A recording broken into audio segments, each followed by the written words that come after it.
Well, the next year, Earl C. Kenton started the 2 House films. The first was House of Frankenstein in 1944. Mm-hmm.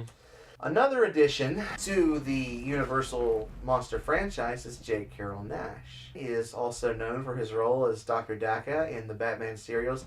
If you don't know who he is, he's the guy that says, "Destroy the Batman!" That would be him. John Carradine is Count Dracula. Yes. And Glenn Strange is the monster. Mm-hmm. And, of course, John Carradine. So talk about House of Frankenstein. Boris Karloff's in it, too. Boris Karloff, Dr. Niemann. Yes. Where can I begin with this film? Because you have 2 different stories going on. I mean, you don't see the creature until about halfway through the film. The first part of the film is dealing with Dracula and a sideshow. Apparently, the skeleton of Dracula became a popular attraction at a particular slideshow that was going through the Transylvanian countryside, and Dracula's skeleton is there with the stake jammed through his heart, and people are cringing at it. Well, what does Boris Karloff as Dr. Niemann and his crazy hunchback assistant do? What do? They remove the stake. So what happens? We have the first reincarnation of Dracula taking place, where you see the flesh and the bones and it all comes together, and there is John Carradine using his hand in sort of a Lugosi fashion, telling them to drop the stake. I like the word Lugosive. Lugosive. That's a very cool word. Brand new word right Excellent. there. Hey, if presidents can make up words, so can we here at the Dracula Podcast. Yes, exactly right. I like the film in pieces. I really don't like John Carradine as Dracula. I don't. Because of the standards set by Bela Lugosi, and there's so many other good versions. I thought he's boring. He's a little flat. He's not intimidating at all. The cape's too short. The cape is too short, and the tassels are too large to tie it with. It looks like they took a curtain and made a Dracula cape, and it looks like curtain pulls. You're right. It's like he's trying too hard and he's bored at the same time. And this is the same cape that he would use in 6 different outings as Dracula. One thing that he did say that in one interview that he stressed was the mustache, which at one point, towards the climax of his part of the film, you see flopping. Half on, half off. Do watch for that. One of the statements that he made in one interview that I recently listened to with him was the fact that he wanted to do his best and try to do his best to get Dracula back to the original. So he played him with gray hair, gray mustache, but he still had the evening clothes on. But he was trying to get it back to Stoker. And I wonder, since this filmed interview was much later on, like from the 80s, if he didn't get some of that from his friend Christopher Lee. It's possible. I like this film in pieces, but it's actually one of those films that I'm not going to give the Dracula Podcast seal of approval. No. I actually like Son of Dracula better than I like this, so it's one of those just borderline pieces. It's not a bad film. Well, we've got Lawrence Talbot back. Film. Lawrence Talbot's back. So we do have that's really the redeeming factor in this film. And his story. And the monster, Glenn Strange, I thought did a good job trying to fill the boots that Karloff did. Karloff, they say, was so glad to get away from that role. So the hodgepodge continues. They did it once with Frankenstein Meets the Wolfman, which worked pretty well. Didn't work so well in this film. So what they did was they tried again in 1945. Same director, Earl C. Kenton, House of Dracula. Yes, the cure for vampirism. Yes, vampirism is a parasitic disease that happens in the bloodstream, and John Carradine as Baron Latos seeks out the help of a medical professional to take care of that, and what happens then is absolutely wrong. It's weird. Yes. That's the script is really weird.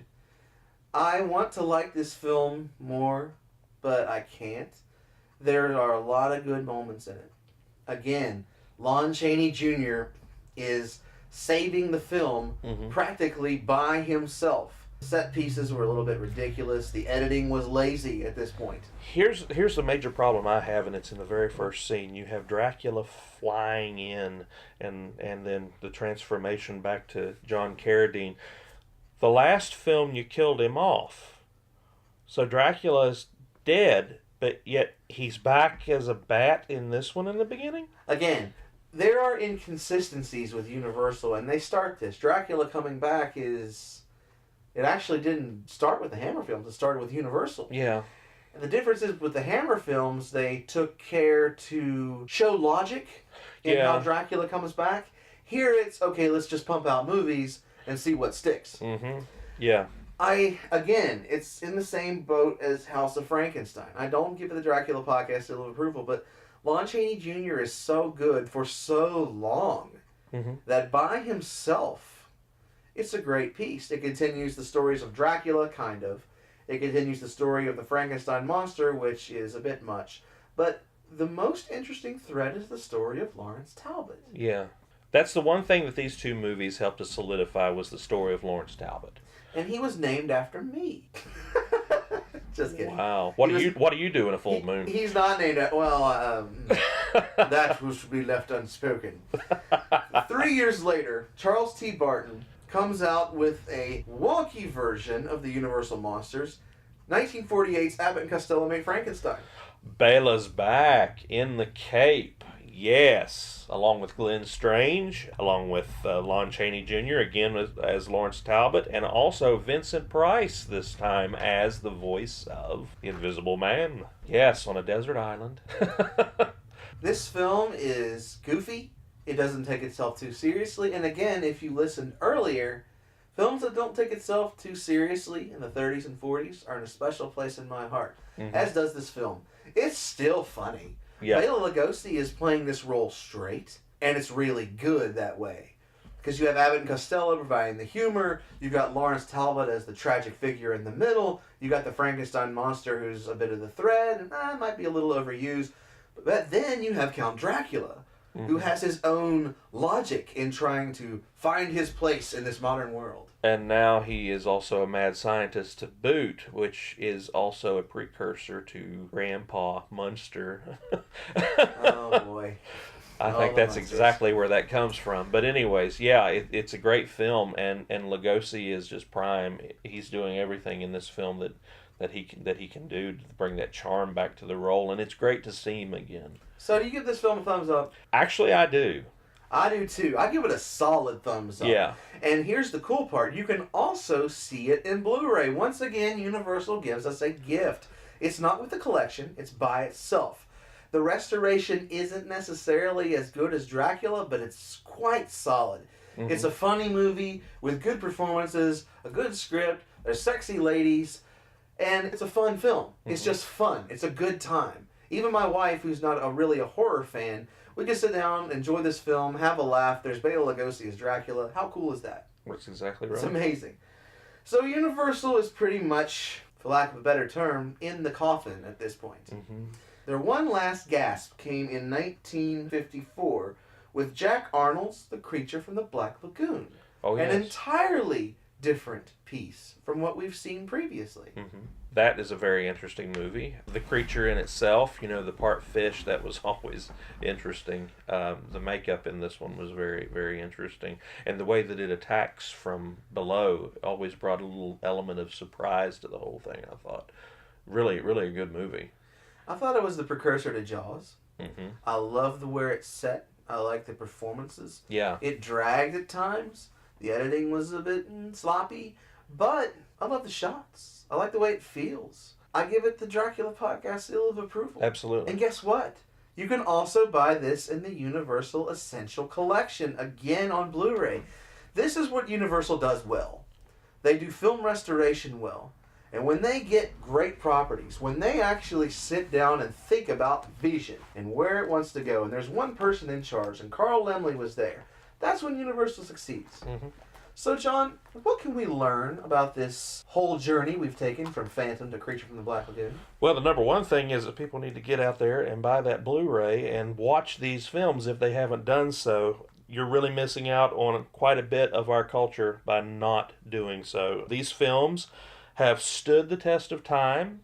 They have been imprinted into the fabric of our minds, basically. So much so, I think, that at times they become campy. But really, folks, get out there and watch these films. If you haven't, you owe yourself a chance to do so.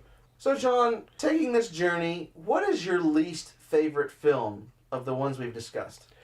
My least favorite performance is Lugosi as Frankenstein. I think every one of them has some merit. My least favorites probably are the house films. Those films in themselves were just too silly, too campy. And it was like they were just trying to pump out movies. You could tell that Universal was in the pump out period. Because I'm very Dracula-centric, I focused in on the Count himself. And the weakest performance was in the 1931 Spanish version of Dracula.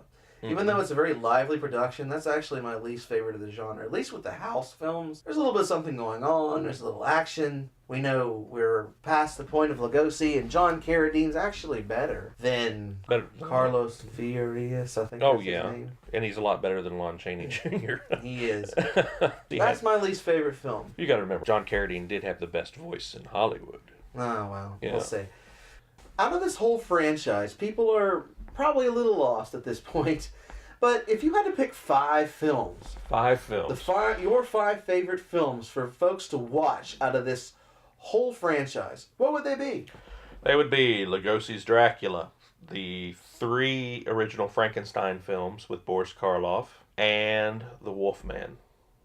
Those are my 5. Nice pick. Going from 5 to 1, my 5th pick is Son of Frankenstein. My 4th pick is The Mummy of 1932. My 3rd pick is The Invisible Man. My 2nd pick is The Raven. And my 1st pick, of course, is Dracula 1931. Mm-hmm. And those are the films that I would start with. But if you go chronologically, you hit the main ones, you can really get some quality out of it. Yeah. So, John, once again, it's been an honor and a privilege to sit and talk with you and talk about this piece of our history. It's a piece of Americana. Mm-hmm. It lasts for it touches on multiple decades. It goes from the 20s and the 30s and the 40s. Mm-hmm. These are solid films, and Universal did a great job on this. And again, guys, if you need some help on Dracula, give me a call. And again, thanks, John, and that's all we've got.